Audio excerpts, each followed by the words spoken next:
What do you want to talk about? Wrestling. Wrestling is good. Why do you do that? Oh. Why not? It's fake. Wrestling's not fake!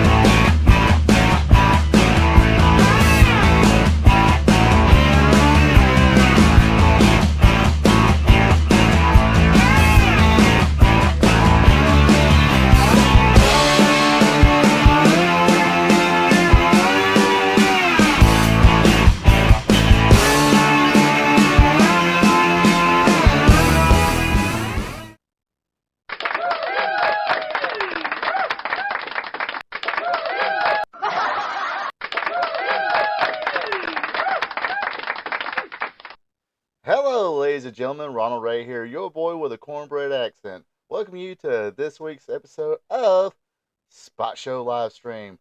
Appreciate everybody tuning in. This is recorded live in front of a studio audience.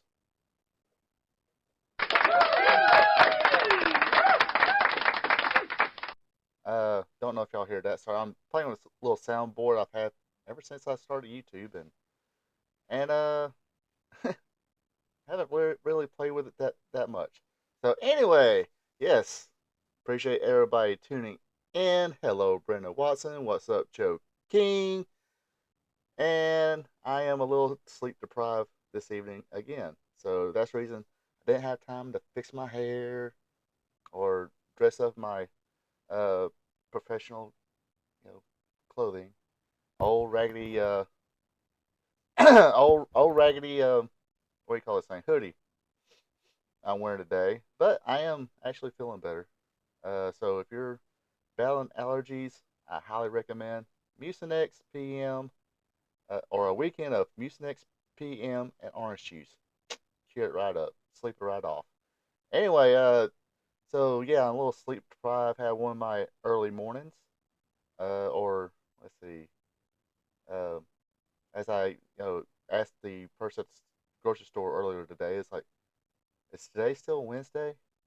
So yeah, I kind of feel like I've had a long Wednesday, even though it's Thursday. But yeah, so it's gonna be a couple little short news bits with AEW and WWE. And I feel like when I was setting this up, I feel like I kind of leave TNA out a lot, but honestly, I gotta admit, I don't watch much TNA, so that's part of the reason. So hit me up in the comments, either now or before. If you watch TNA, do you recommend it? Has it gotten any better? So yeah, just a couple little AEW news, a couple little WWE sort of news, and some bullshit, and maybe a little bit of announcement here. Who knows? So yeah, let me do the sales pitch here. If you find this entertaining, hit the like button, leave a comment. Of course, we got the live chat here, so you can comment on here, and be a champ. And hit that subscribe button, and share with friends. Tell them to come along. So, like I said, let's get the thing started here. We got AEW. Let me bring up So AEW is going to expand their pay-per-view access to YouTube. This was announced on March 27th, which was actually Wednesday, yesterday. Yesterday, it was announced that All Elite Wrestling, AEW, is broadening its pay-per-view distribution channels in the United States by offering its upcoming event on YouTube. This move introduces a new purchasing option for U.S. fans, adding to the existing platforms of Bleacher Report, which has served as the primary outlet for AEW's major events since 2019, and Triller TV.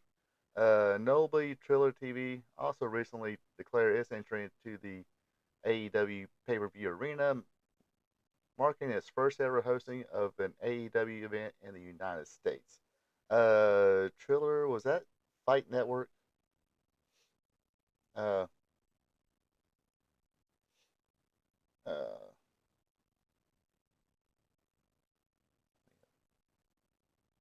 expand this. Oops. Come on. Because I can barely see what's being said.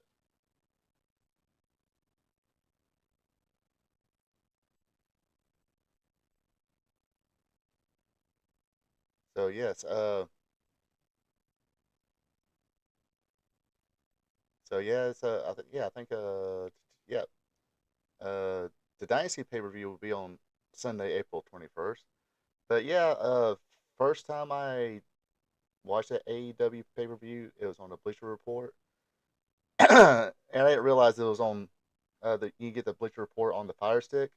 I had a smart TV and I couldn't find it, so I had to open up my laptop and pull up the website and kind of mirrored my laptop on the TV, and it served its purpose, but wasn't that much of a uh, enjoyable experience. I always had to make sure to toggle the mouse and everything, but uh, Bleacher Report is available on the Fire Stick, maybe Roku as well. I'm not sure.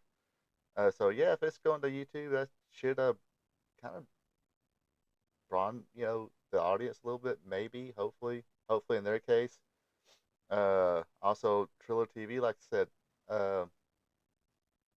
I think Triller TV was Fight TV at one time. Let's see. Let me open up the Google machine here. Triller TV. Come on. Yes.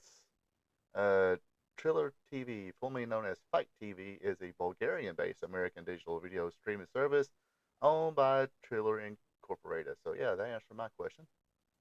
Um, but yeah, uh, so yeah, hopefully if you got one of those smart TVs and don't have the Bleacher Report, don't want to try to mirror your laptop, YouTube is going to be an option. Plus Triller TV looks like it's going to be an option. So uh, that's some good news for AEW. Um,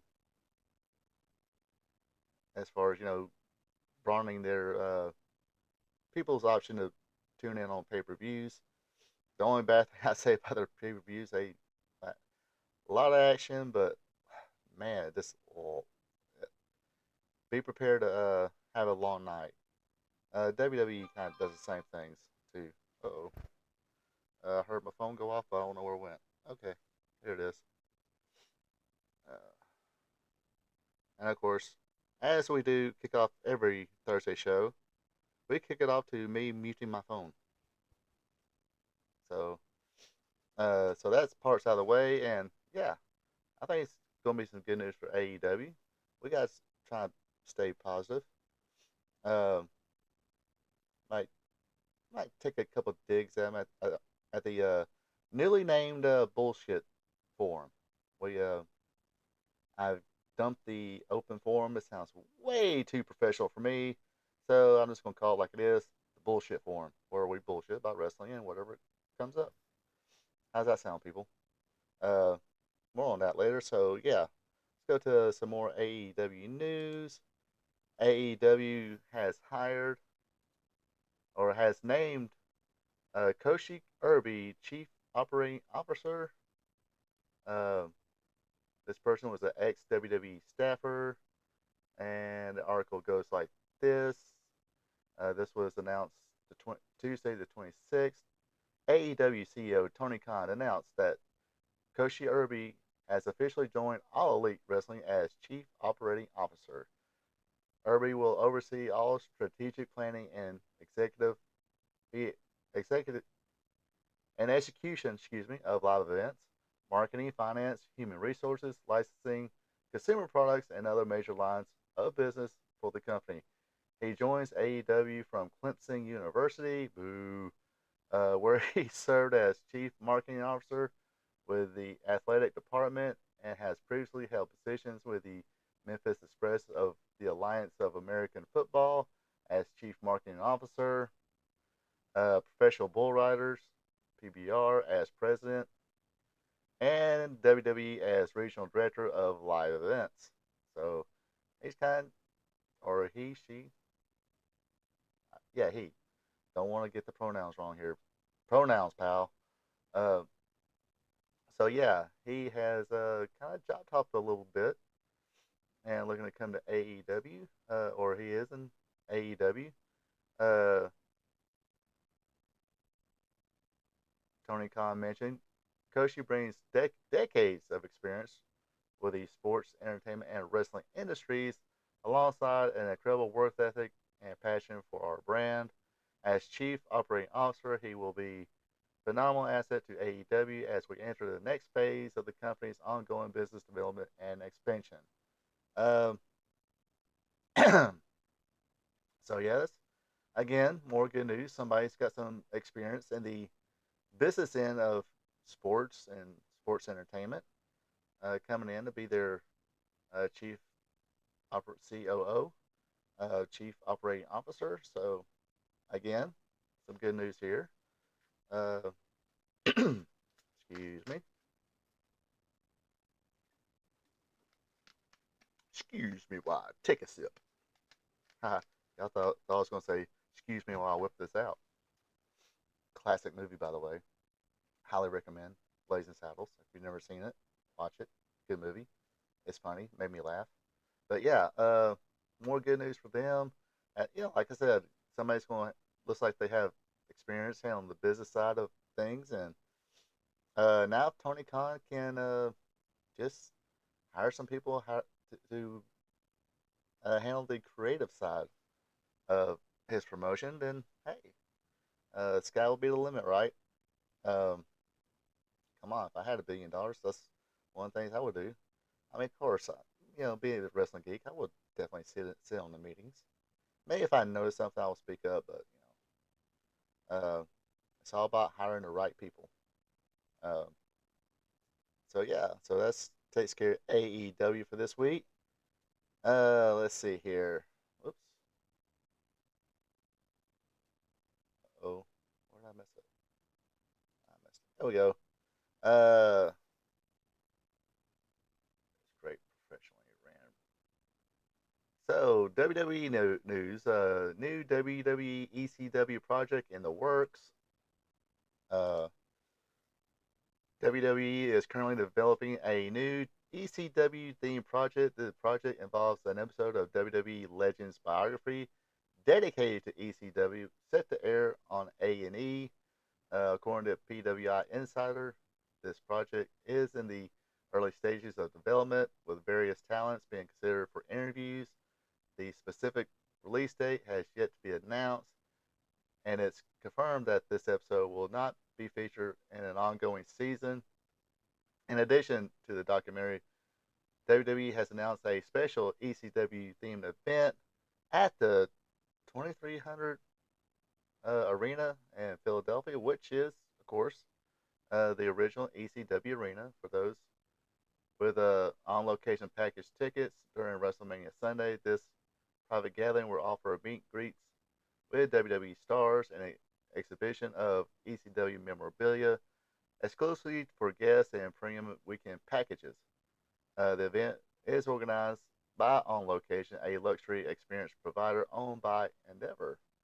So yeah, so Endeavor trying to, since they own WWE now, which means they own ECW, they need to dip their hands in the ECW cookie jar, see if they can squeeze any more money out of that. Me personally, I love the original ECW. Definitely going to talk about that more about old ECW later. Um, but basically, now that AEW is doing the biographies and stuff like that, uh, basically it's going to be an ECW uh, 1 hour documentary, basically, I guess. Um, Another one in case you ain't seen enough of these. But I haven't seen none of the or I think I've seen a couple. A couple has been pretty good. Um, I know back when the Monday Night Wars was white hot, I know they did A&E did a biography on Mick Foley. Then they did the other biography on the WWE biography on the AEW or A&E channel. Excuse me. Um, as basically a re-edited rehash of the old biography. So the one on Booker T was pretty good. Which else I watched? Uh, let's see, the first DLC for WWE 2K24 is ECW theme, which makes sense, I guess, because this year's WrestleMania is in Philadelphia, and Paul Heyman is going to the Hall of Fame this year. Of course, ECW was his baby for a long time, so all that kind of makes sense. So they're, like I said, they're trying to get some more milk out of that cow, you know. But I think that ECW, I think that cow is dry. I don't think there's no more cookies left in that cookie jar. I don't think. If there is, it's basically crumbs by now. Uh, I think when EC or WWE launched their ECW, that was on Sci-Fi. That kind of left a bad taste in some fans' mouths. Kind of like the Last Jedi left in Star Wars fans. That's what the WWE ECW did for ECW. So one last bit of news. Looks like Bill Goldberg has pissed people off. Yes, Bill Goldberg has pissed people off. So this week he was on a podcast. He made an appearance on Tim Green's Nothing Left Unsaid podcast, and this is word for word from an article. He was asked if WWE directed any hostility towards him before he made the switch to WWE from WCW, and he said he believes that WWE tried to tarnish his image when he eventually got there by having Asuka beat his historic 173-0 win streak. Goldberg said, "Well, a girl beat my winning streak. Asuka is her name, some Japanese girl, and they touted her as being one of the longest winning, or having one of the longest winning streaks. And it just so happened that cumulative when I got there."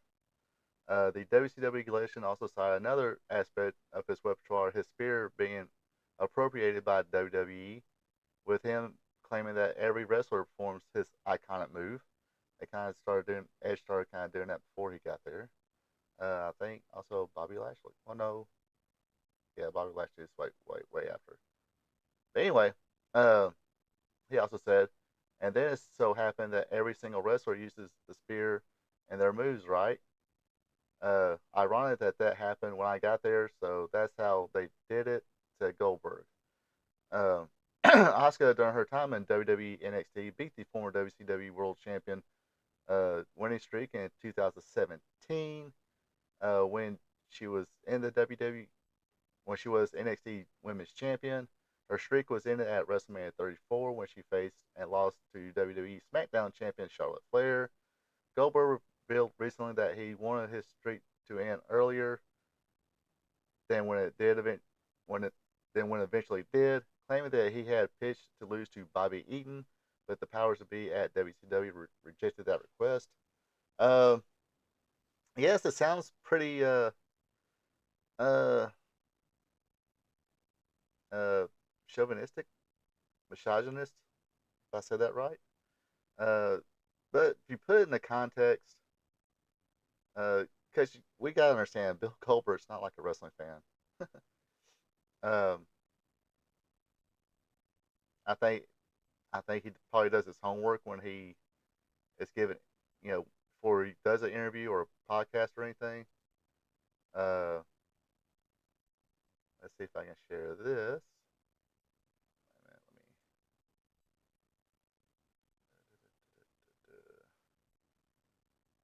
Because it so happens in 2017. Sorry about this.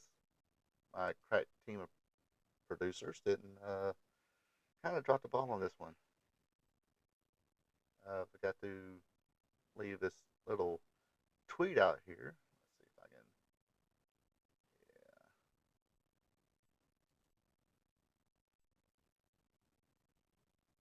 Hopefully this ain't messing up everything that I had already.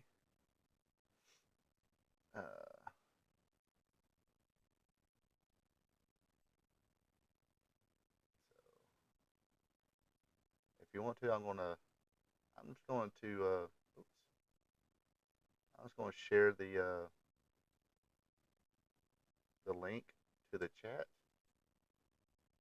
if you want to look it up. And this was on directly on.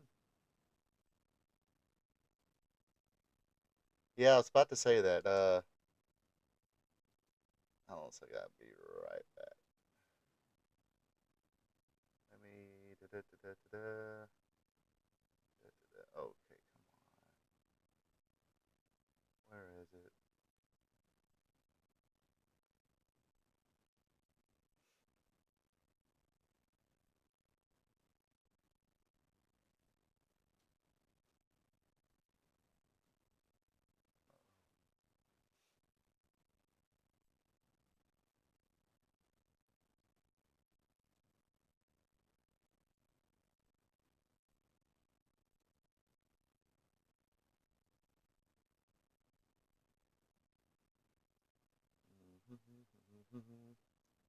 So basically, in 2017, when this was going on, as you see by the article right there, uh, Bill Goldberg put out a tweet uh, congratulating Asuka on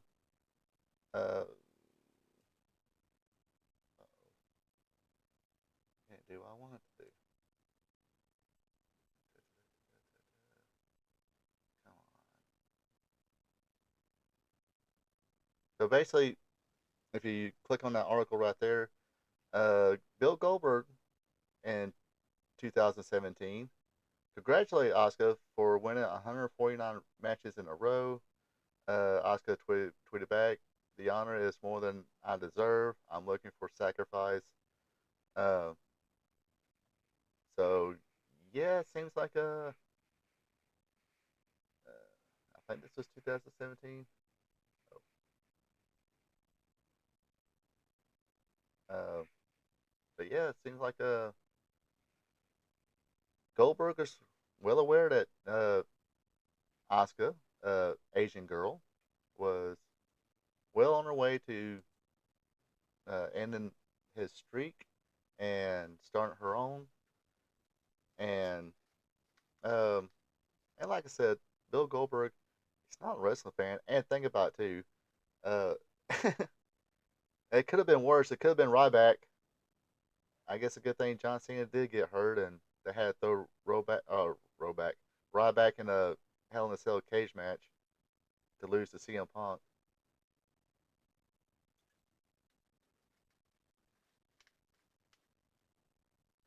Which I was at that show. Crooked referee, low blow to Ryback, and like Joe King was saying, what about everyone else who had a wrestling streak? Yeah, Ryback, he had one. Uh, bald head, big bald dude.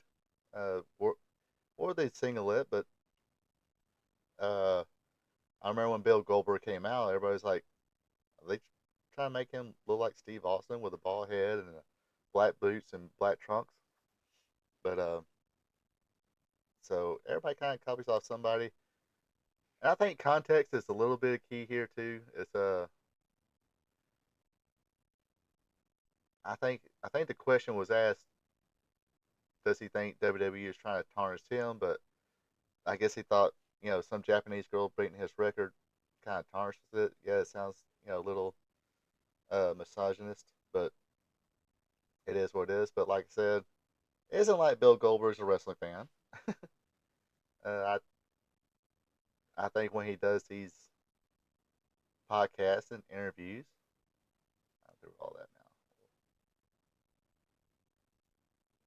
So take that out. But yeah, I think when he does his podcast, he probably looks at a few little things, and I'm pretty sure they'll whoever's doing the interview or the producer of the shows that he's been interviewed on, they'll send him questions so he can do his research and whatnot. So like I said, he's not home every Monday, Tuesday, Wednesday, Friday, Saturday night, watching wrestling, the WWE or AEW.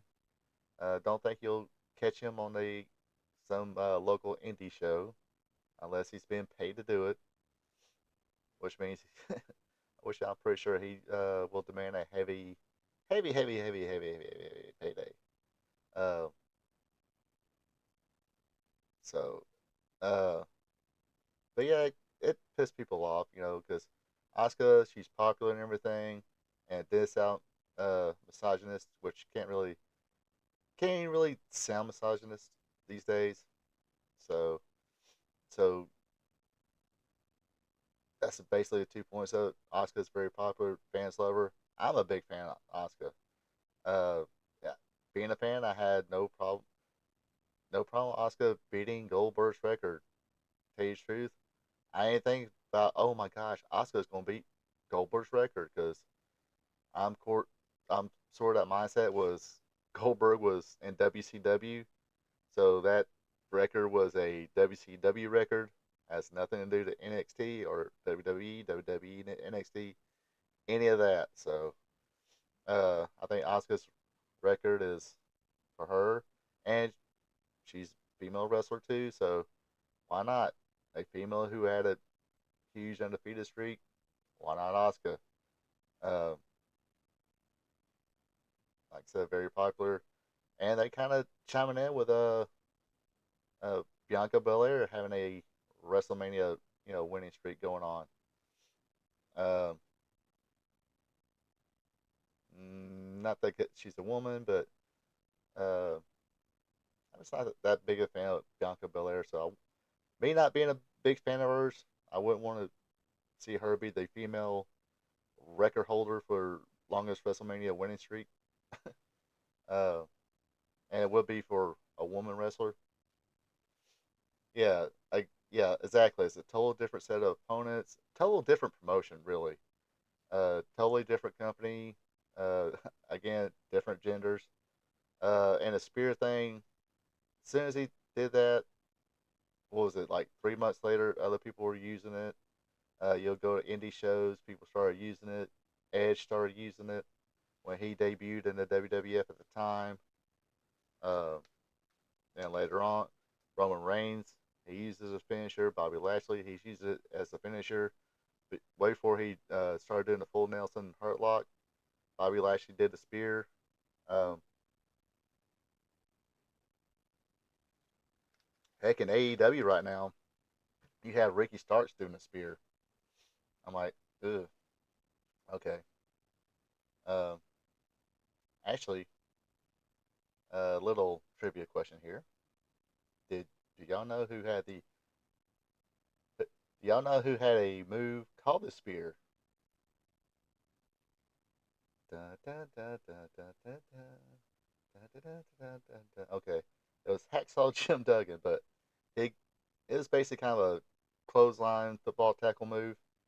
He was Hacksaw Jim Duggan was slam some his opponent to the ground. Yeah, that's what ECW Rhino had the spear. Hacksaw Jim Duggan will get in the corner, 3 point stance, charge at him, like a tackle, flying clothesline maneuver, and that was called the spear. So, so take that, Goldberg. But I mean, but Goldberg's spear was he actually speared somebody through the midsection. A tackling move. So him being a former football player, it kind of it suited him. And like I said, Rhino, yeah, ECW, Rhino used it as a finishing maneuver. And this is when Goldberg wasn't in the middle of the street during his WCW career. Um, and like I said, Rhino was a uh, pretty thick guy. I don't think I would want to be speared by Rhino or Goldberg, really. Uh, but yeah, so yeah, taken out of context, in the context, I don't think Bill Goldberg should just left it alone. There was when asked about the question, he should have kind of left the spear and Oscar kind of thing out of it. If there was really any animosity he felt, should have been some little more. But uh, But yeah, Asuka, different company, different gender, different sets of opponents. Uh, and of course, when Asuka met Charlotte Flair, and I was hoping she would beat Charlotte Flair too. Uh, for one, to win the championship, and one is, hey, keep her streak going. Might as well. Uh, but the people at the WWE creative felt differently, and Asuka lost that match. Um, but yeah, if you ever been in a live show, seen Asuka, she's a hell of a performer, hell of a wrestler. So um, yeah, I'll crap on Goldberg on this one too. But but like I said, context is key too. Is like, I guess he felt that some Japanese girl, they let some Japanese girl beat his record, and other people using a spear. Uh, I guess it kind of rubbed him the wrong way for whatever reason. No, Asuka never beat Brad Armstrong. Uh, Asuka never beat Hugh Morris. Asuka never beat the Giant. Asuka never beat Hulk Hogan. But again, they we don't do intergender wrestling here, or they don't do it. Um, yes, Goldberg has. Goldberg beat Big Show. Goldberg beat Hulk Hogan. I think Goldberg beat Hulk Hogan and Scott Hall on the same night. But of course, we're talking about male and female wrestlers too. Did Goldberg ever beat Charlotte Flair? Uh, did Goldberg ever beat Amber Moon?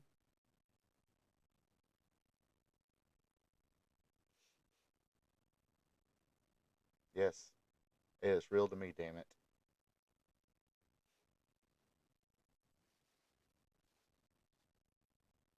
Uh, I don't know about Asuka, but a couple of stories that I've heard about Bill Goldberg. Goldberg's, I don't think, ever beat Chris Jericho legit, or William Regal. But see, that's the thing about it. You know, Goldberg part of whipped my ass. Uh, but you go up against somebody who's actually trained to defend himself a little bit, like a William Regal or a Chris Jericho, might end up on the wrong end of that. Uh, your football toughness, your going to a bar just to lay people out, that kind of goes out the window when you go up against somebody who is actually trained to grab something, a head, arm, whatever, and take you down, and could probably do harm to you, like a William Regal or a Chris Jericho or a Steiner's. Uh, I remember reading Ole's book. He, at one time he was in the book he was talking about how he's pissed off at the Road Warriors and the Steiners because he thought, man, these two tag teams together fighting each other and draw me money. Nobody's beating me. Nobody's beating Aku. Fuck that.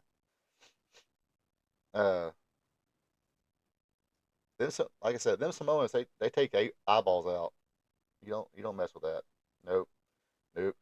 But anyway, in Ole's book, he was talking about being pissed at the Road Warriors and Steiners because he thought, man, I don't put these two teams together. They're gonna draw me some money.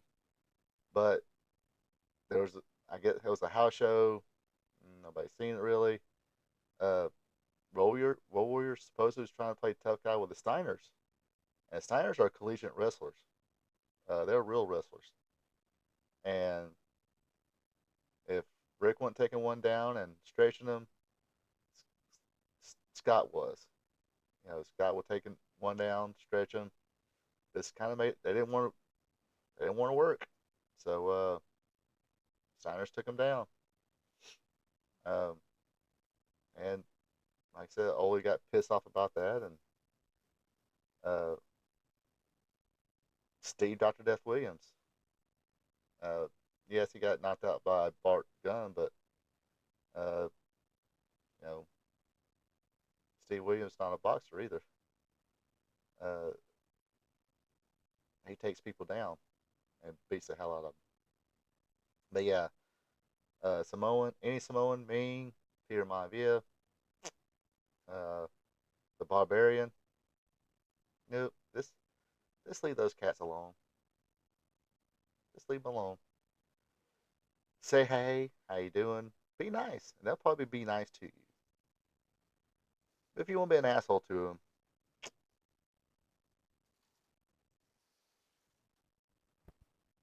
you'd wish you'd wish something else harmful had happened to you than that. I think you would rather be hit by a car than have to get your ass beat by Haku or Ian Samoan.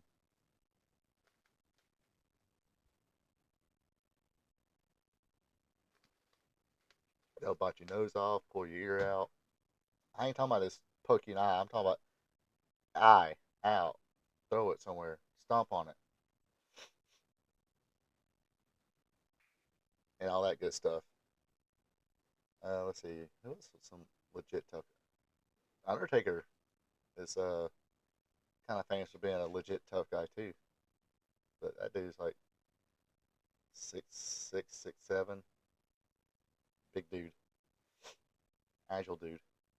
Um, crap. Dick Slater supposedly was a legit tough dude, and he had a lethal right hand, according to Mike Graham. Mike Graham was doing a shoot interview, and apparently him and Bob Orton Jr. kind of had a disagreement, and Dick Slater started beating the hell out of him. And Bob Orton Sr. was there, and Dick looked at him and said, "Hey, you want any of this?" And he's like, "Nope." He backed off of that one. Of course, supposedly Dick Slater beat up Sting too. Uh, I think of the legit tough guys. Of course, Andre, Bad News Brown, Bad News Allen. I think he knew judo and all that, so leave that fucker alone. Yes, he's dead. I'd leave him alone. But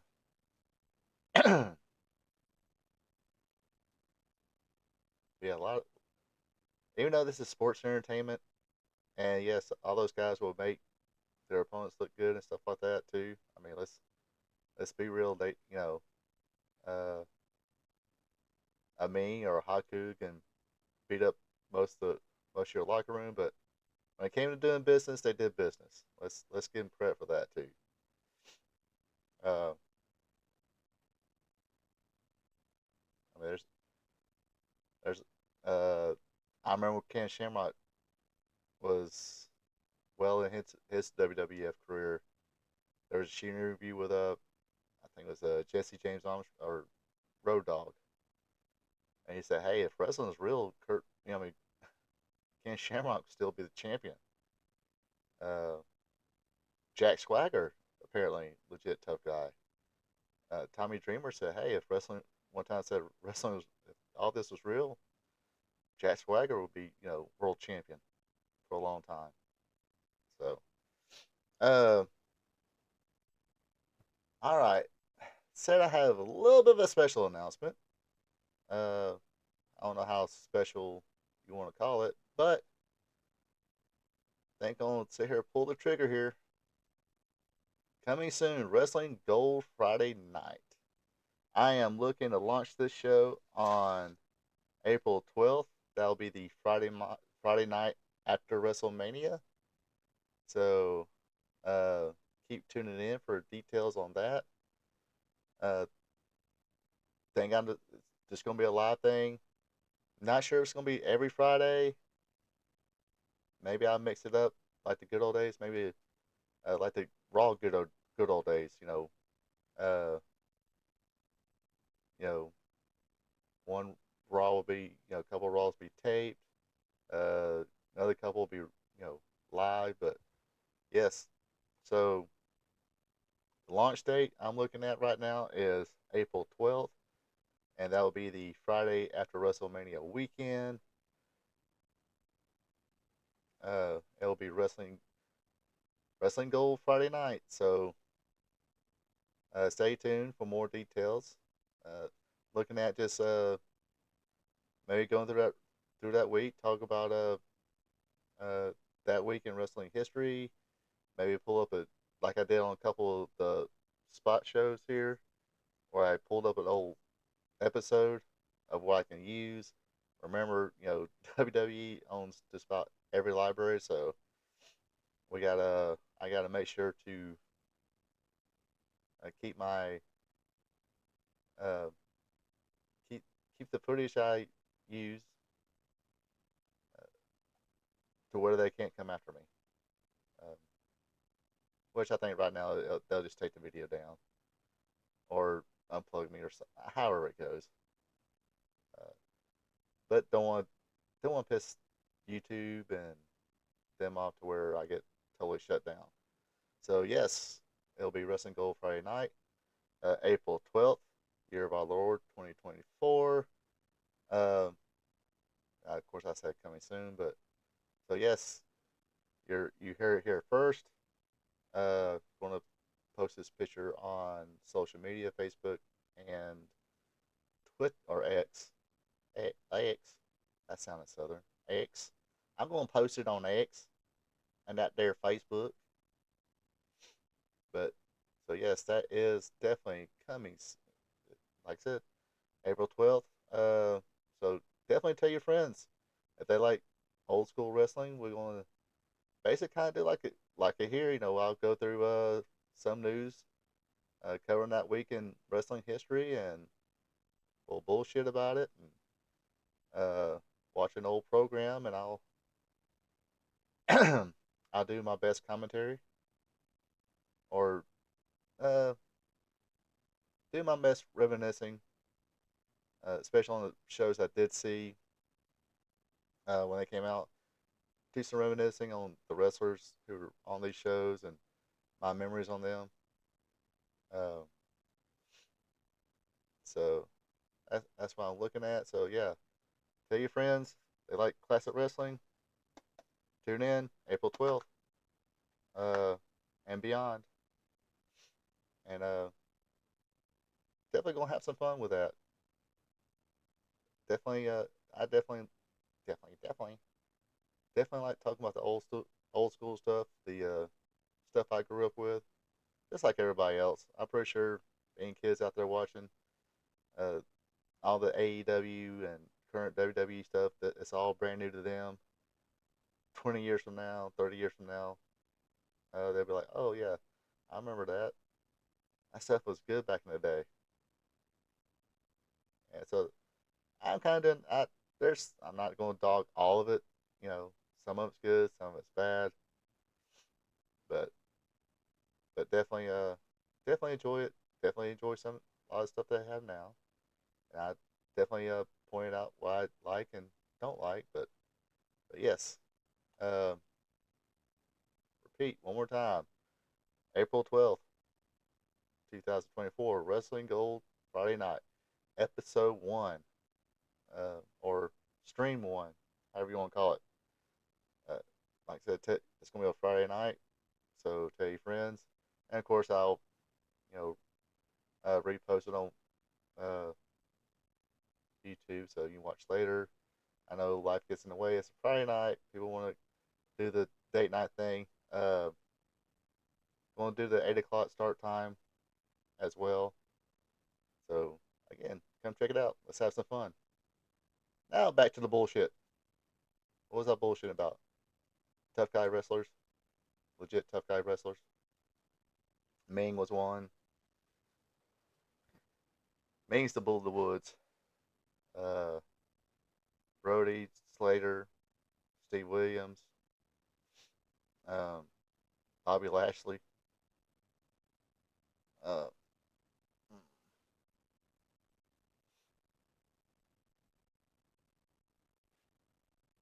trying to think, anybody today. I know. I mean, Chris Jericho. I don't know how tough he is, but he'll definitely stand his ground. Uh, I mean, we talked about. I mentioned it earlier. Him and Bill Goldberg got into it, and he didn't back down. And apparently, he got face to face with Brock Lesnar one time. That's that. Even Jim Cornette said, you know, Mr. Anti-Gun Liberal. Jim Cornette said, "I would shoot Brock Lesnar before I try to fight him." Yeah, Stan Hansen, and Stan Hansen was legally blind, so uh, I'm pretty sure if you piss him off, he'll find you. And his work and stuff was pretty pretty stiff, so pretty sure if he want to hit you hard, you definitely feel it for a while. Wahoo McDaniel, that was another one. Another one. Johnny Valentine. A lot of those old school guys, though.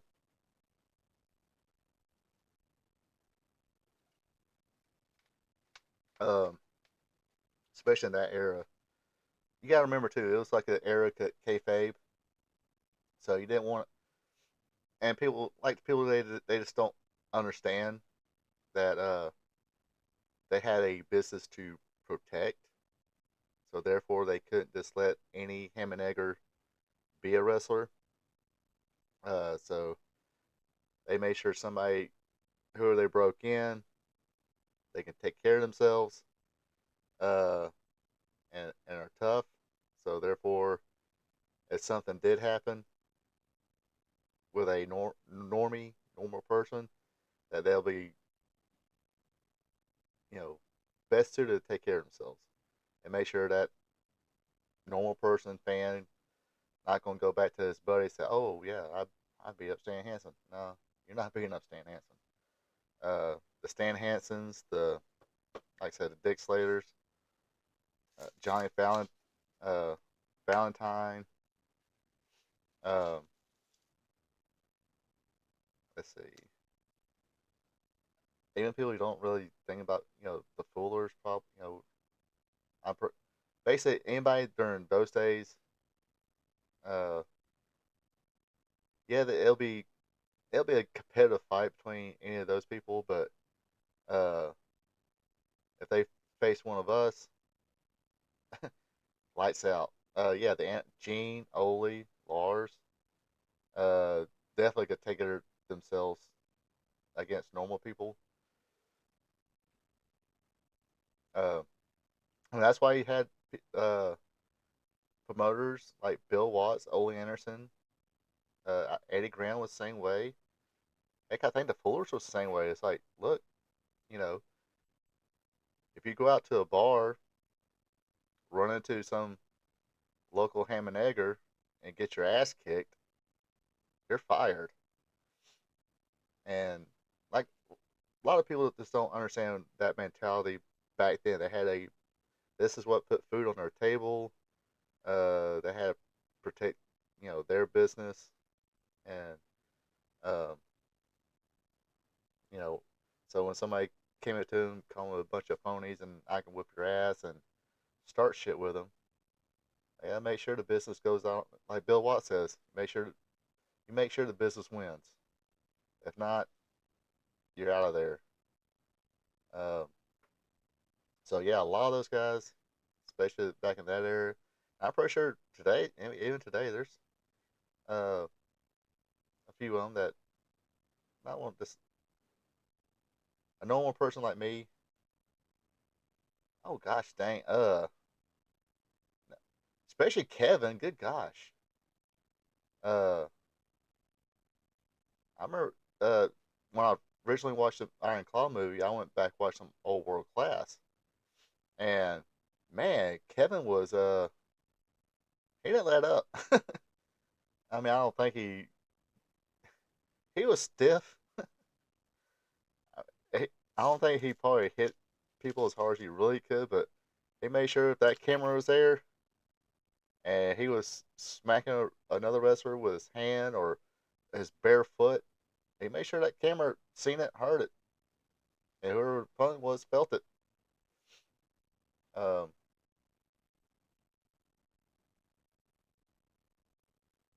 uh, David. I mean, David was what 6'4", 6'5", legit.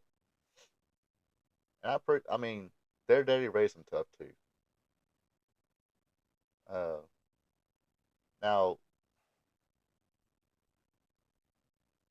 uh, now could have Mike Von Erich or I mean, I don't know. Maybe David could have went toe to toe maybe with Harley Race. Maybe David and Kevin probably could. Kerry and Mike, I don't know. Now all four of them against a normal person, normal fan, yeah, yeah, we we might as well just leave it alone. Um, Iron Sheik, and yeah, that's another guy. uh, need to mention Harley Race. A lot of people talk how tough Harley Race was, and that's the thing about it too. Is like back in those days, like a Luthez. Luthez was a classic grappler, hooker, whatever you want to call it, and that's the reason he was world champion too. In case somebody would try to get squirrely with him, they knew he can take care of himself and take somebody down. Say, hey, you don't want things to end this way.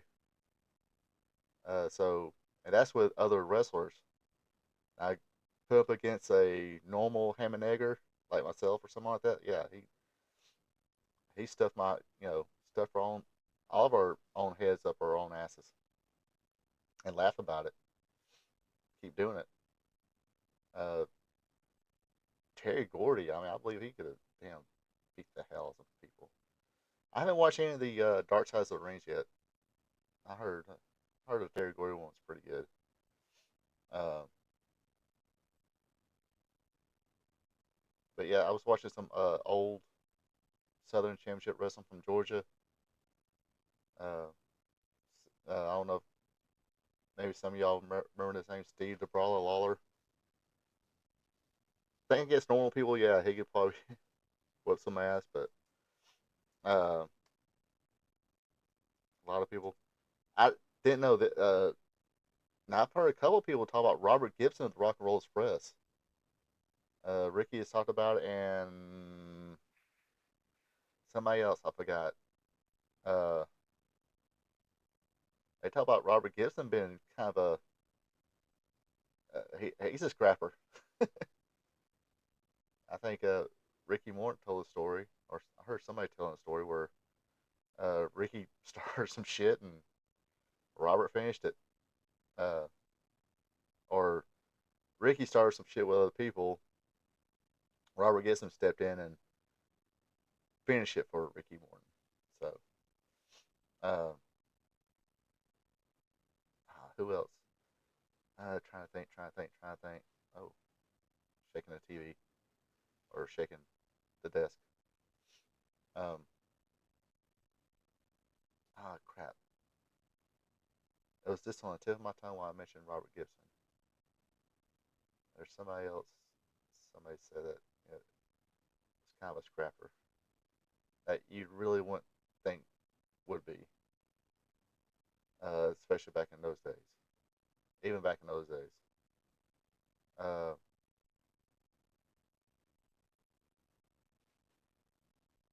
I've heard some stories about Bobby. Uh, Bobby Eaton's name got mentioned earlier, and I think there was a couple of times where fans were trying to jump in the ring, and uh, Bobby Eaton, handled it. Bobby Eaton, nicest guy. Everybody says he's the nicest guy in the world, but uh, fans trying to do riots and jump on him, he made sure that right hand connected hard. Dennis Condrey is probably the Oh, Paul, yeah, Paul Orndorff. Uh, yeah, when he passed away, I was like, wow, this might be nice. He's gonna be finally reunited with his flip flop. Uh, everybody knows heard a story about Paul Orndorff and Van Vader. Paul Orndorff, I guess he was an agent for WCW at the time. And he had a nerve damage, whatever. He basically had one arm, and Vader got kind of mouthy, didn't want to, do what he's told. And Paul Orndorff said, "Hey, you need to go up here and take care of your stuff." I guess he'd do some promos or something like that.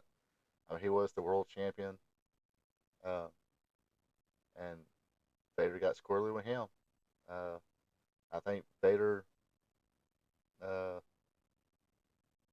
Vader threw the first shot. Paul Orndorff, one arm, flip flops on, took that big boy down.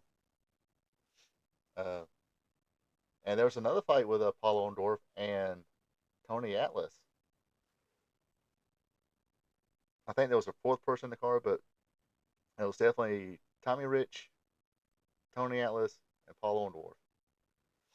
And I think Tony had pissed Paul Orndorff off to the point he told Tommy, "Hey, stop the car." And they got out and they fought, and Paul Orndorff, I think, bit his ear off or did something.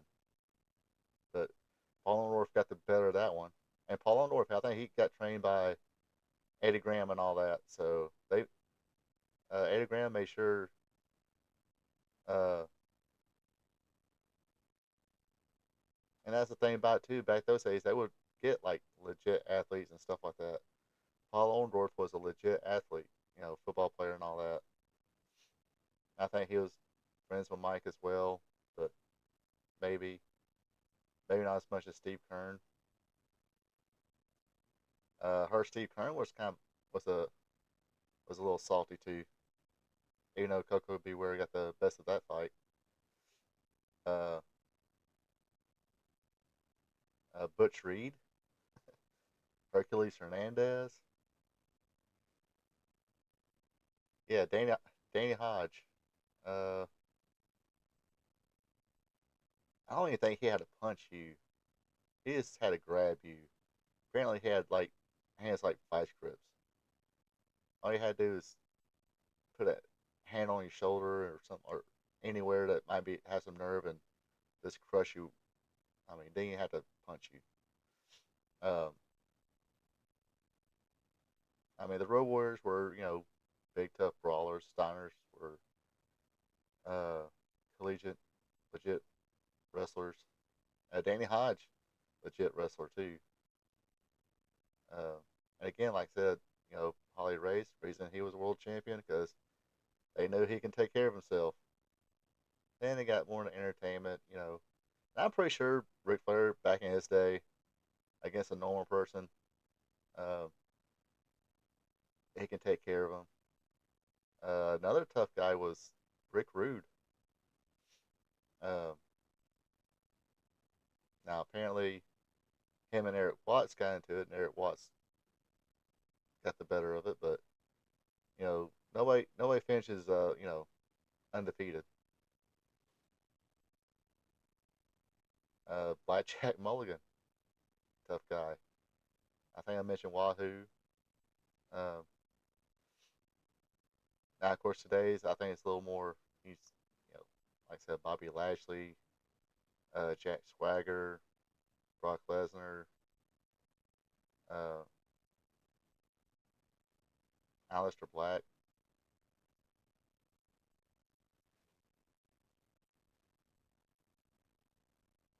Yeah, Nasty Boys were a little rough on the ribs. Um,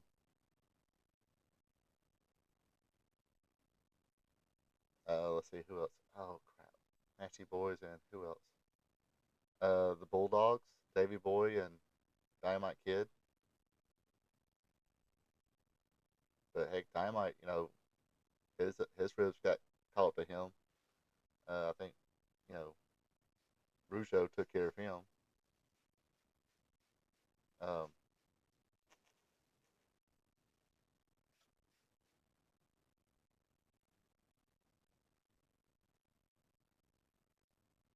Now I didn't know this. I just watched some Dutch Mantel has a podcast, and he was telling a story about, I don't know how legit it was, but Jerry Lawler had a little bit of a mean he had a little bit of a mean streak. Let's just put it that way. Uh, I think I read some book. He against somebody, a normal fan, yeah, he could take care of his own. But supposedly there's a story going around back in the old Memphis days that he was he offered Steve Kern $1,000 to break Chick Donovan's leg because um, I guess there was a rat there that Jerry Lawler kind of liked, and Chick Donovan had eyes for her too, and that's the reason Jerry Lawler offered Steve Kern $1,000 to break his leg. Um, and supposedly what was it? He broke Jimmy Hart's jaw on purpose. Uh, just because that promo he cut back when Lawler broke his leg, and Jimmy Hart the next week got on the TV and said, "Look, uh, Jerry Lawler's old news now. He broke what do you do with a horse with a broken leg? You take it out and shoot it." So Jerry Lawler's old news, and Lawler didn't like that comment. So when he finally came back, he broke Jimmy Hart's jaw. Poor Jimmy. Poor Jimmy Hart. Poor Jimmy Hart got beat up by everybody. Not guaranteed though. I mean, as many fans and everybody else probably beat up Jimmy Hart. I mean, I'm not sure how old Jimmy Hart is. I bet you put a normal person against Jimmy Hart, you might have a might be a long day for you.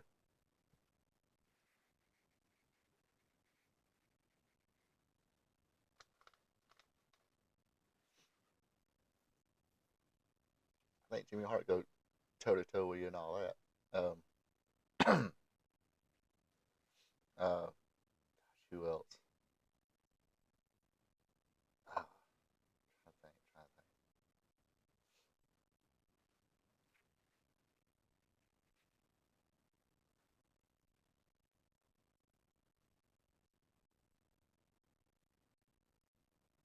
think. How tough do you think Nash is?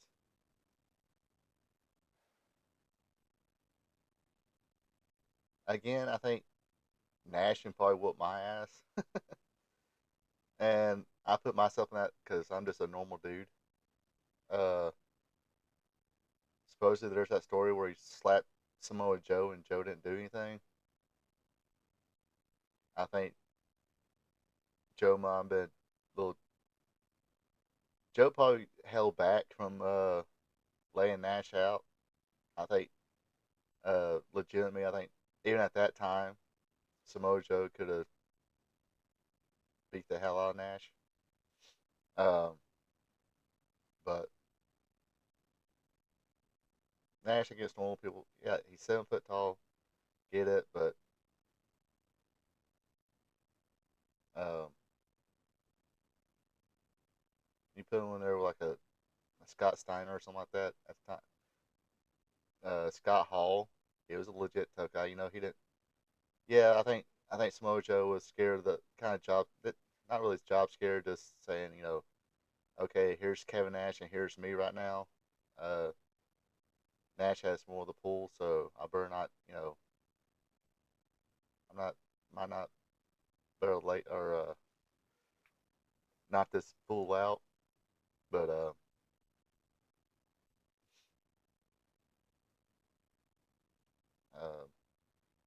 but Scott, you say Nash, but Scott Hall, pretty scrappy. Booker, tough guy. Uh, Batista, that's one of those again. Batista thought he was a tough guy, big, tough, muscle bound guy, and pissed off Booker T. Uh,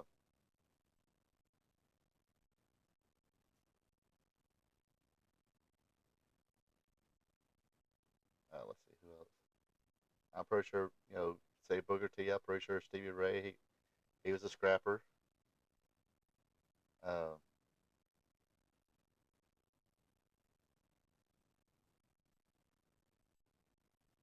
But yeah, Nash, I just don't think. I said normal person like me, yeah, whoop my ass. But someone like a Samoa Joe or a Steiner or a Booker T. Um, but they were, from just kind of opinion. This just seemed to me Nash and Scott Hall were Shawn Michaels' bodyguard.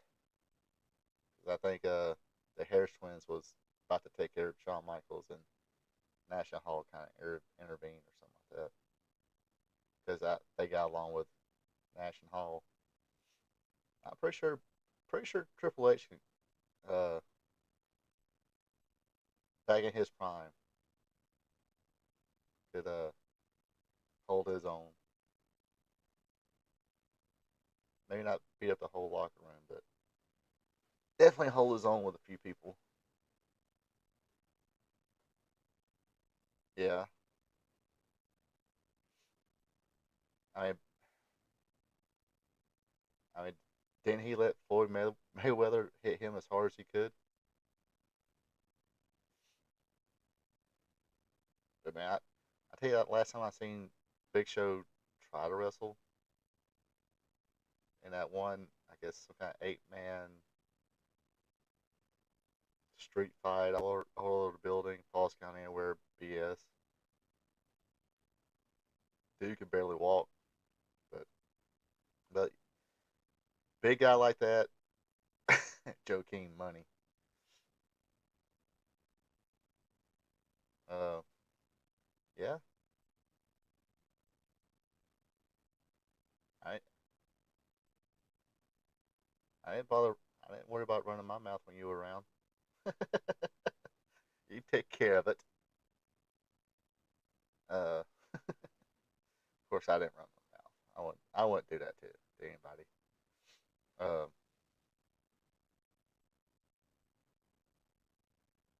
uh, and of course, like at that time, Bob Holly. That's another one. And Billy. Okay, Billy Gunn, who's he didn't really get famous for being the smoking gun or the rockabilly. Those two goofy gimmicks, but Billy Gunn, the you know badass Billy Gunn, Mister Ass Billy Gunn. Now Daddy Ass Billy Gunn wearing the short pink whatever. Uh, AEW Billy Gunn. Uh, yeah, Billy Gunn. Um, but yeah, you definitely know nobody's going to try and cross words with you. If you definitely got to be pretty secure with yourself to wear the little biker pink, neon green, whatever, uh, biker shorts and all that. Call yourself Mr. Ass and Ass Man, and now, like I said, Daddy Ass. That's dude's built better than the whole freaking roster. Billy Gunn, yeah. Uh, like I said, I've always heard he's a good-hearted person, but don't piss him off. Um, yeah, him and Bob Holly both. Uh, let's see, Tough Guys AEW. Even though I don't like the guy Brody King, I'm pretty sure nobody messes with him. Just yeah, the whole House of Black, Brody King, uh, Buddy Matthews, Aleister Black. Um, I mean, of course, Aleister Black, he's pretty well trained and to be able to whoop somebody's ass. So those kicks and stuff like that, this ain't for show. He could probably really can kick your head off. Uh, Takeshita, I'm pretty sure, take care of himself. Uh, mm, now I'm just guessing here. A lot of these names A lot of these names now I'm gonna be guessing. Will Ospreay. I don't think he was a rich British guy. He's got that deep British accent. Looks like a. He's probably, bruv. He's probably had to go to alleys and take care of himself, bruv. So I'm pretty sure he can take care of himself. Uh, uh, uh, I forgot what. I always known her Amber Moon, but I forgot her name. Pretty sure that chick is tough. Um,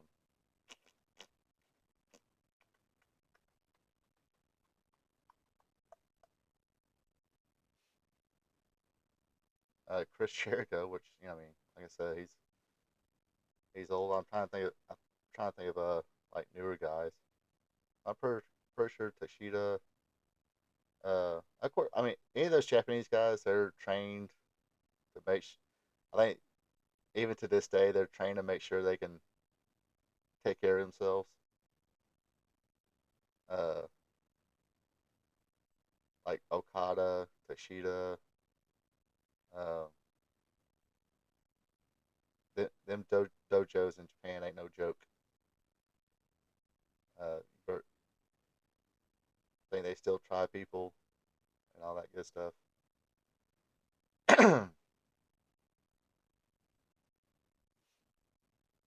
uh, Eddie Kingston, maybe. Eddie Kingston probably be a guy that. Uh,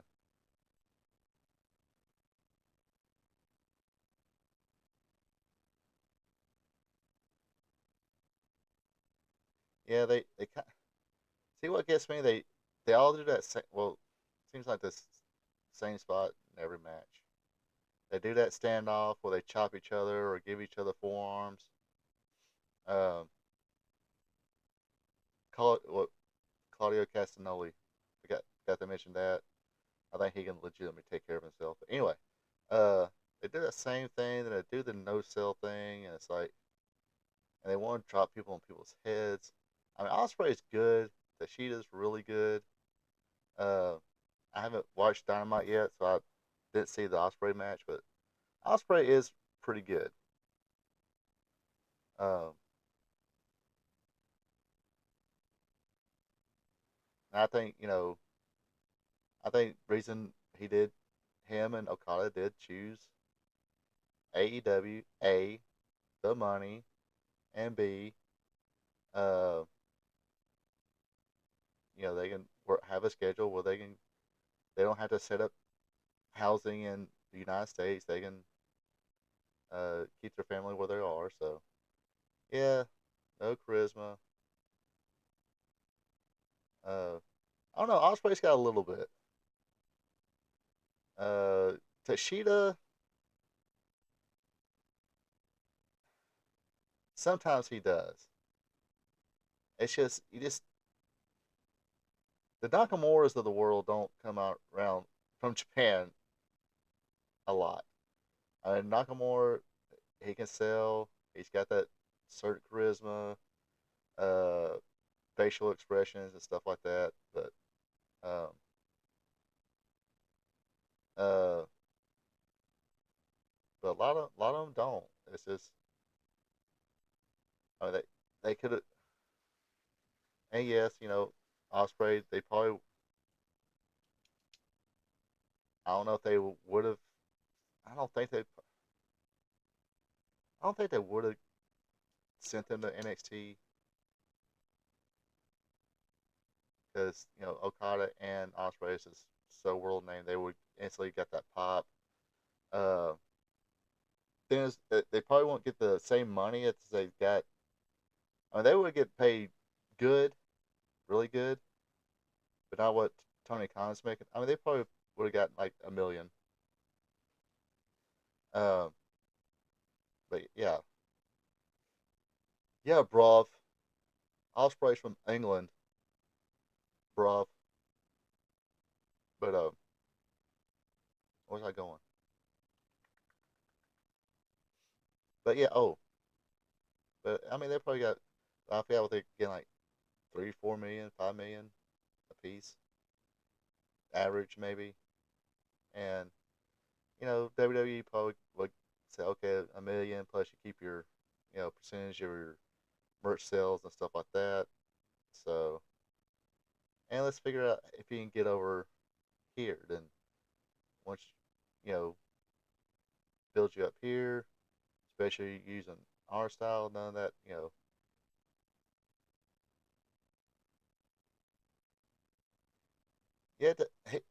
he don't. I think his like. See, I like right now. I like Toshida over Okada. I mean, Okada's pretty good. Good ring guy. Toshida, I think. Some reason I like Toshida better.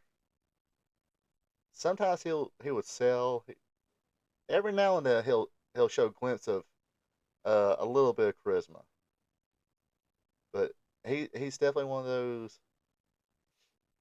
See, it would have been. I think it'd been also if he did go to WWE and be managed by somebody, of course, Paul Heyman, but maybe somebody else. He could be managed by. And we just don't need to have Paulie manage everybody. Uh, I don't think MVP either. Put somebody with him. Uh, I just don't know who off the top of my head, but but I think Triple H can bring that out of Takeshita more. He could have brought that out in Okada because Takeshita he showed a glimpse of it of having that charisma and being able to sell and stuff like that. Uh, and him being a heel with Don Callis. I think Don Callis doing good being the spokesperson for him. I think it does way more for him than it does Don you know Tashida whatever. But I think it's a good mesh there. But there's nobody really there to say, okay, here we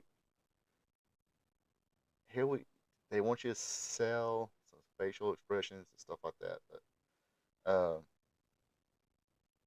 like I said, that I don't know if it's Tony Khan not enforcing that, and obviously not because I mean, like I said, you got a Billy Gunn there, you got Chris Jericho there, who can like coach these people. Um, and sometimes that coaching doesn't go too well because even Sammy Guevara, uh, he goes from here to here, nothing there. It's here, there, nothing. No, nothing here to kind of drag him down a little bit, and the slow build back up. None of those people really know how to do that too well.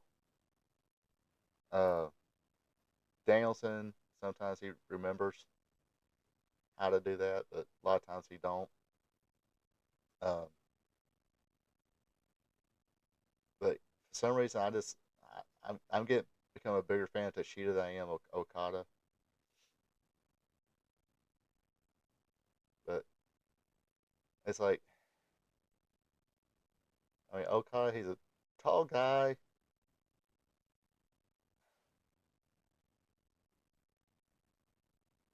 I mean, Barry Windham was lanky, but he did keep himself somewhat, I guess, looking kind of toned. Or it could have been just that natural, kind of like Brickhouse Brown. He could do very little to achieve that, especially when he was younger. But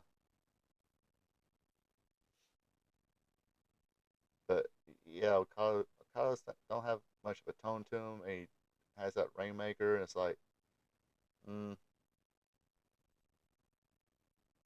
I mean, maybe if it's a little more tone, a little bit, it'll look a little bit better. But uh, and a move like that, it you gotta have the people to sell it right. If it's not sold like a devastating maneuver, then it kind of falls flat. Um, the yeah, I'm talking about the Rainmaker. Uh, I mean, Eddie Kingston, I hate to give him credit. He did make it look good. Uh, first time he took it. uh, I mean, I will say I like I like the fact that Okada beat Eddie Kingston, so I'm not trying to knock Okada that bad, but uh, and Okada's got a hot wife. Gotta give him that. Gotta give him that much credit too. Yeah, it is, but I mean, it's if it's on a big like if okay if Prime Barry Windham was here and he had that same maneuver and the people knew how to sell it right, then it would be a perfect because Barry Windham did that fine lariat, which looked good.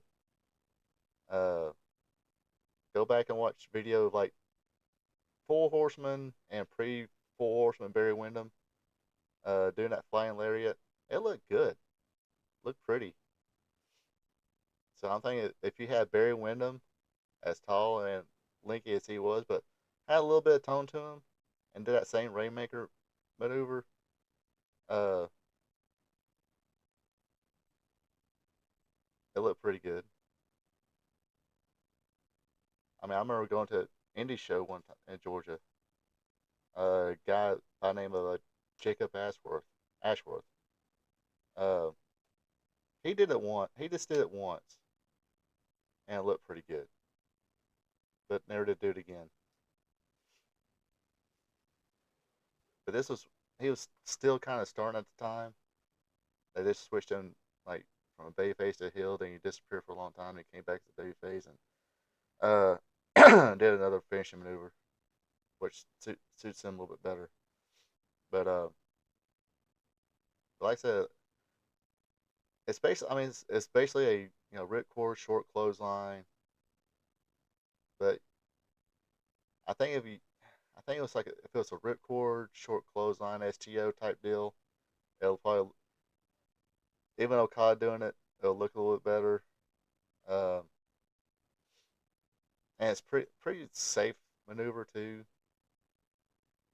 So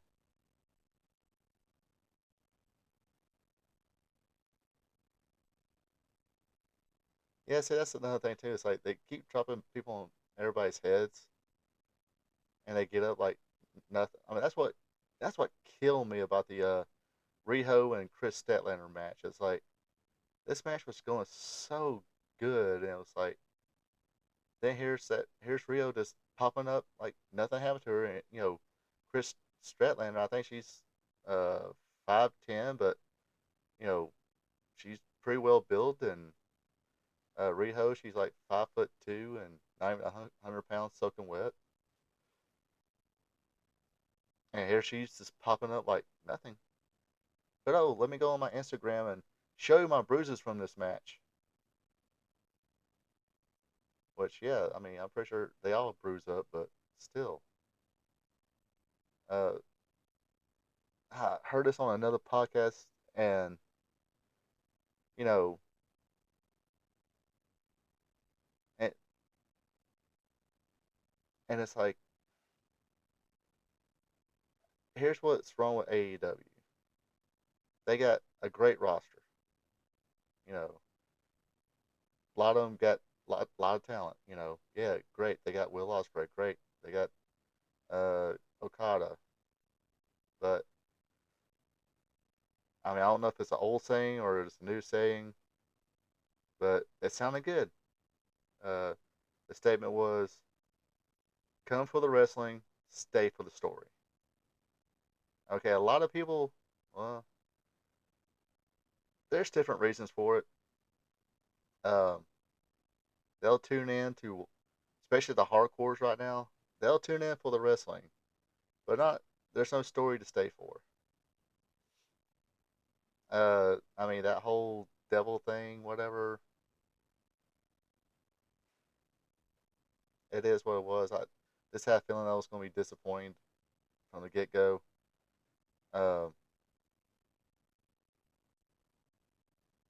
but you know,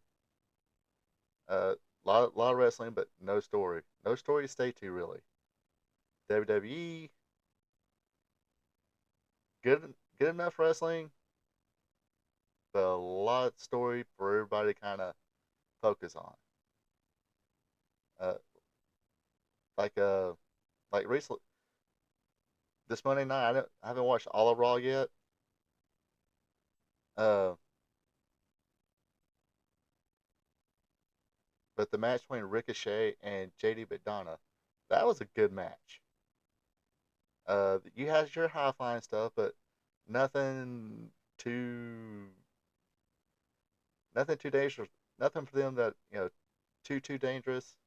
Ricochet, he will test the waters a lot of times, but nothing too dangerous. It was a Raw match, good match, and there's a story to it. He's he's kind of been their Achilles heel right now, especially Dominique and JD McDonough. Ricochet's been so there's little bit of story to it, and of course Judgment Day. They got stories spread between all members. Um,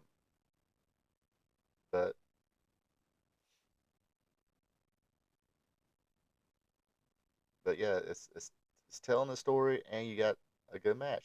And they gave seems like they gave him a lot of time in that match too. So, uh, I don't know if you watched Raw this week, but I didn't like I said I didn't watch all of it, but I did watch that match, and I gotta say that like I said, Ricochet, JD McDonough, that was a really good match. I mean, the only problem I had with that match was JD McDonough took that stand, or where he was standing, and twist his body enough to take the shooting star press, so it wouldn't be like face to face. He'd been horizontal, while Ricochet stayed vertical. Uh, Ricochet kind of didn't wait for the full 3 count to get up, and that's the only knock on the match. Uh,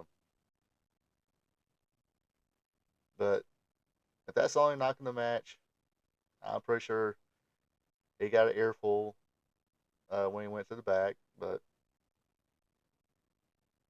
probably not too much an earful. Probably like, look, this is a great match, but this is the part where you messed up, and I'm pretty sure Ricochet probably won't be making that mistake too many times. But yeah, so yes, come for the wrestling, stay for the story. I think it's a pretty good saying. Like I said, I don't know if the kid I heard it from, he was the original person that said, you know, or he heard it from somebody else, but it does sound pretty good. It just it's like anything.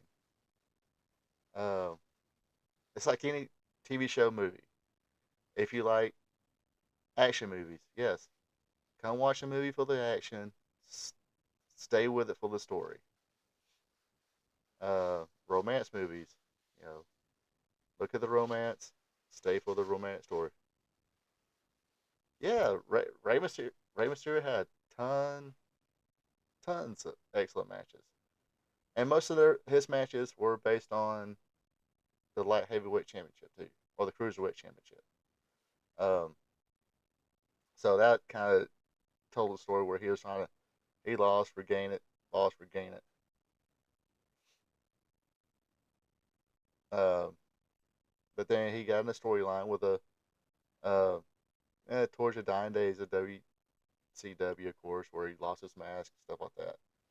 Uh, I mean, I think the one match, uh, people as far as Rey Mysterio and WCW was that Halloween Havoc match with Eddie Guerrero, and that match told the story. I mean, it wasn't the same story they told in WWE. WWE was a little more entertainment, and that's the thing too. AEW don't have to be like WWE, entertainment, entertainment, entertainment.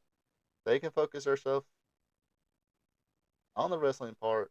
Maybe some personal issues, like, hey, dude, I just don't like you. And yeah, the lawn dart to the trailer. Remember that too. And that was a super. But there's a lot of great memories. I mean, like I said, I just mentioned you know, the Rey Mysterio and Eddie Guerrero match, and at Halloween Havoc, yeah, that match told a story. They was trying to gain back the WCW Championship. They used to be friends. Uh, used to be amigos, but essays no more. Um, but it was like competitive story, which AEW, if they knew how to do it, I would not know how to do it, but there's got to be somebody there who knows how to do it. And it makes you can do entertainment. They done entertainment. I mean, like I said, the little romance, or you want to call it, with Adam Cole and MJF, that stuff was kind of entertaining. I was actually entertained by that. But then you go to everything else. Um,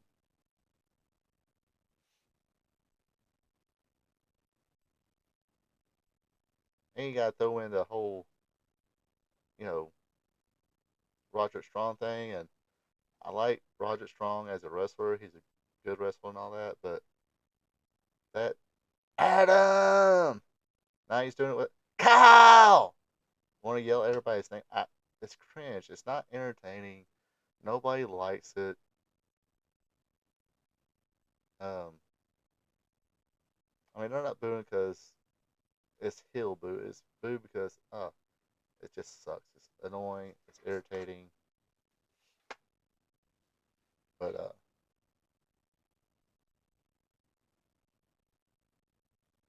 yeah, exactly. You're not gonna move. Remember, every move. You remember it's a great match, but you don't remember move for move. Move one, move two, move 100. Uh, you remember the finish. You remember certain parts of the match, like when Eddie started ripping open the mask. You remember that Rey Mysterio wore the Phantom inspired uh, gear. That's about it. You remember the story. You remember it being a good match. You want to go back and watch it. Heck, I want to go back and watch it now. That was a good freaking match. Uh, but hey, uh, Ric Flair in his heyday, he had tons of great matches. I mean, there's one move, one spot in every Ric Flair match. Everybody knows that's where he climbs to the top rope and gets thrown off. Everybody remembers that move, and somebody being chopped. The what was it? I forgot what year it was. The Ric Flair Ricky Steamboat uh 3 match trilogy, whatever they call it. Three. I mean, if you want to count the best 2 out of 3 match, 5 matches really, uh, all together, and those are very good matches. Yeah. Oh yeah. The you talking about the man again with the Ric Flair and Jimmy Garvin feud, and Ric Flair brought a mannequin, kept calling it Precious. Cause here's the story. Ric Flair, okay, Jimmy Garvin, uh, was with had his wife, legit wife, but valet Precious, with him. He had turned babyface. Then he started feuding Ric Flair. Ric Flair, of course, Ric Flair's got alpha ladies, and he wanted a night with Precious. So they had a championship. Jimmy Garvin wanted to be world champion. Ric Flair wants Precious. They had a match. Hey, Jimmy, you win. You're the world champion, but if I win, woo, I get precious for the night. I can't do a Ric Flair impression. Um, and it, actually, that's back in the good old days where fans would get pissed because Ric Flair won. It was a decent match. I mean, Jimmy Garvin was Jimmy Garvin. He wasn't one of the best workers, but he was, he was over enough as a, you know, heel, over enough as a babyface. People kind of dug him. Uh, I mean, he wasn't bad. I mean, he's just average at best. But he just had the right gimmick and everything else, kind of, to go along with it. He had a complete package. Work good enough. You know, can't can't. I don't think anybody's ever said they had a bad match with except for I think when Jimmy Garvin was a free bird and Midnight's kind of got really pissed off at him. But but uh but see that's the thing about it. It's like they got the hardcore fan. Yeah, they'll come for the wrestling, but it's like sooner or later it's going to. I mean, you kind of see it now. It's like okay, they got Osprey, they got Okada, Monet, Sasha Banks, and still 8,000 or less viewers. There is no way. I mean, I ain't saying they can beat WWE, but they're at a distant second. They should be doing 1.5 million tops with that roster. And it's all wrestling, but no story. And they'll say,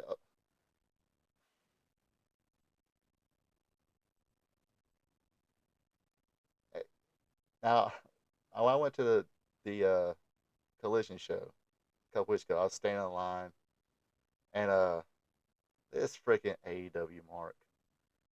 AEW's real wrestling.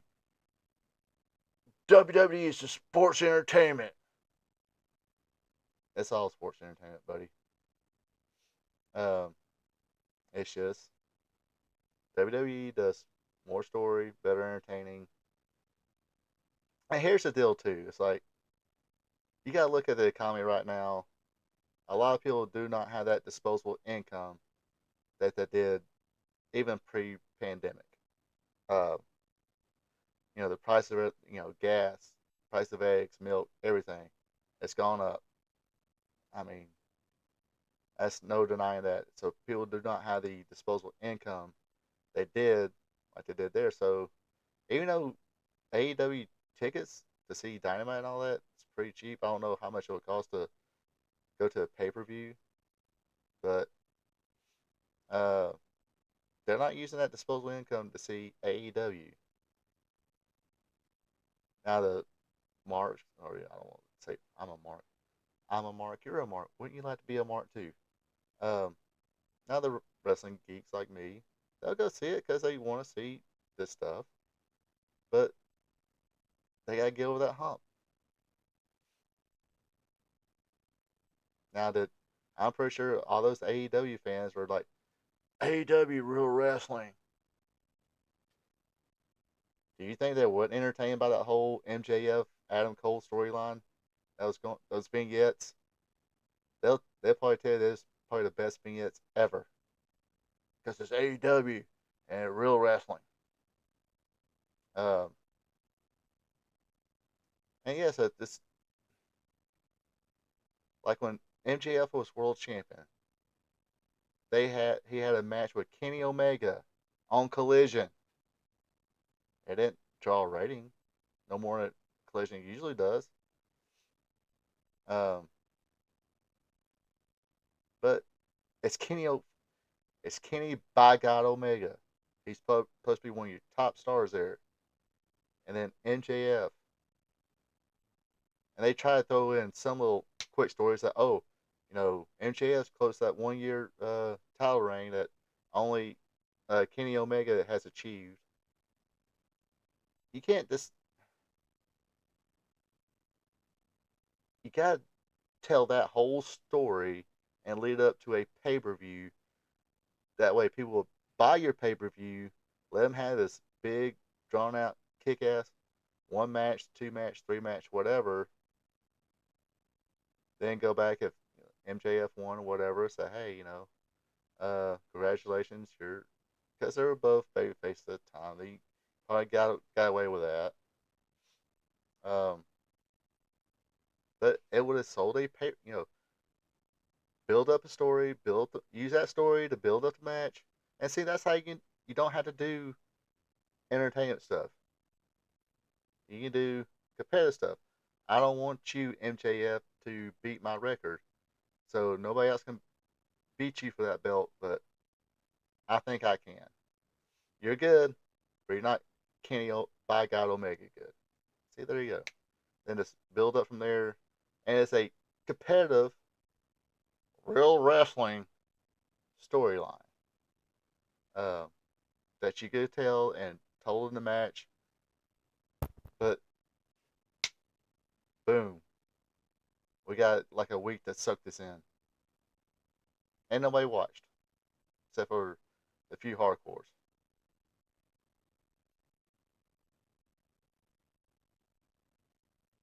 Yeah, I don't listen to Cornette's podcast.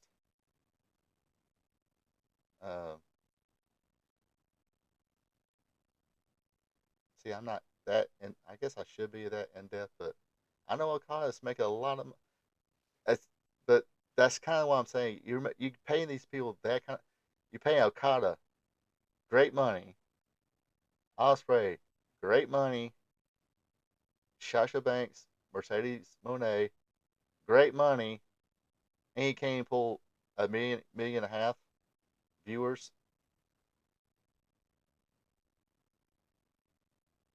Uh, I think they actually, I think not this past week's. Well, wasn't they had a kind of a full house on last week's, not this past Wednesday's Dynamite, but the last week's Dynamite where they had the, excuse me, where they had the I Quit match with Adam Copeland, Edge, and Christian Cage. That drew a house. But guess what? They had I mean, they kind of went off on it. Then they had a storyline. Yeah, 800,000. That's average. They draw 800,000 below. There's no way they shouldn't be drawing at least a million, million and a half, and maybe at this at this time it should be at least neck and neck.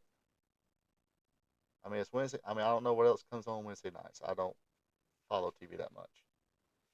Uh, and yes, yeah, 800,000 fans tune in, and that's yeah. SmackDown, what? That's a lot of zeros. 2 million. Why? Because there's a story.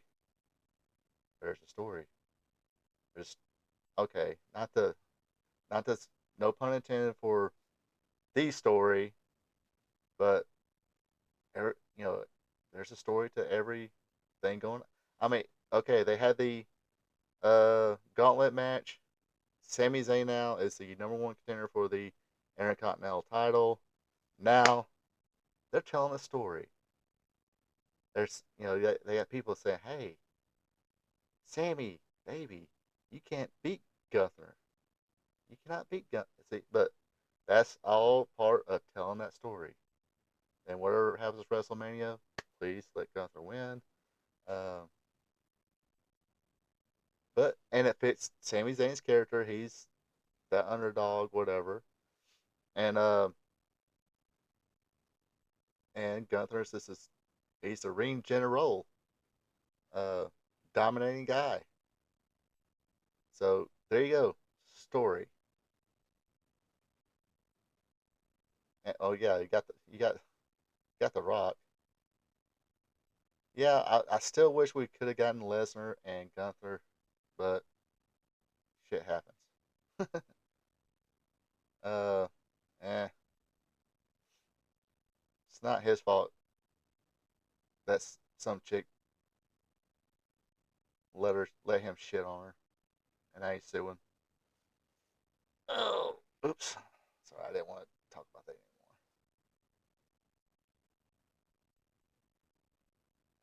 anymore. And yeah, I gave my opinion about the whole Lesnar's involvement. I think he just received a video. That's it. But oh, trafficking. Oh, he sent the video though. Anyway, gosh, but yeah, like I said, I mean, right now, because what because people do not have as much disposable income, they're going to spend the money on story. And see, that's what's happening in all entertainment too. Uh, Movies has gone down because they're not telling good stories. They're doing these remakes and telling these remakes really bad, um, and not having no original story, and there's other things too, but I don't want to get involved in that. Uh, if you want to hear more about that, I'm not that much of an expert, and they don't need my they don't need my endorsements, but because I got plenty of fans, Nerderotic, Keystone Gamers, Ryan Cannell. Listen to those guys when they talk about the other aspects of entertainment as far as movies and stuff like that. That's why uh, they're not drawing as much as they used to. One of the, part of that concept is people don't have that disposable income and things are more expensive and not good stories. Uh,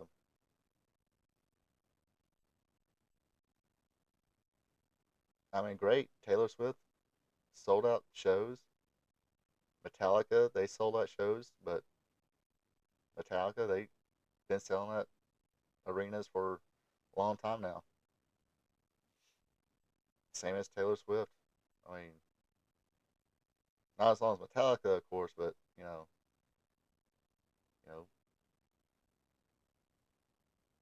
people like their metal, and women love their cop block songs.